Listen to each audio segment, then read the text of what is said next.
गांव के एक कुएं पर 3 महिलाएं पानी भरने आईं। पानी भरने के बाद वे वहीं बैठकर आपस में बातें करने लगीं। पहली महिला बोली, मेरी बहू इतनी सुंदर है कि उसकी खूबसूरती के चर्चे पूरे गांव में हैं। जब वह बाहर निकलती है तो लोग बस उसे देखते ही रह जाते हैं। दूसरी महिला ने गर्व से कहा, मेरी बहू तो सुंदर होने के साथ साथ एक बड़ी कंपनी में अफसर भी है। लोग दूर दूर से उससे मिलने आते हैं और पूरे परिवार को उस पर गर्व है। तीसरी महिला चुप रही। बाकी दोनों महिलाओं ने उसे देखा और पूछा, और तेरी बहू? वह हल्की मुस्कान के साथ बोली, मेरी बहू न तो बहुत सुंदर है, न ही किसी बड़ी कंपनी में अफसर।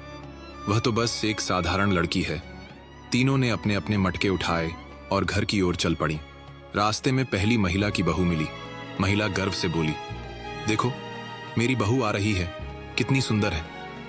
लेकिन जब बहू पास आई तो उसने अपनी सास को देखा तक नहीं और चुपचाप आगे निकल गई। थोड़ी दूर चलते ही दूसरी महिला की बहू सामने से आती दिखाई दी।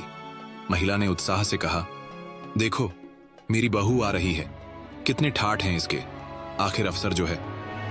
अफसर बहू भी अपनी सास को अनदेखा कर आगे बढ़ गई। अब तीसरी महिला की बहू सामने से आती दिखी।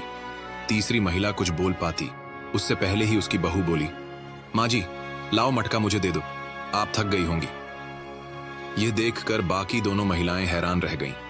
तभी पास बैठी एक बुजुर्ग महिला मुस्कुराकर बोली, देखो बेटियों, इसे कहते हैं खरा सोना, क्योंकि इंसान की असली पहचान उसकी सुंदरता या पद से नहीं, बल्कि उसके संस्कारों से होती है। तीसरी महिला गर्व से मुस्कुराई और बाकी दोनों महिलाओं को समझ आ चुका था कि असली खूबसूरती बाहरी नहीं, बल्कि दिल में होती है। अगर तुम भी एक बहू हो या बनने जा रही हो तो कमेंट में लिखो, राधे राधे।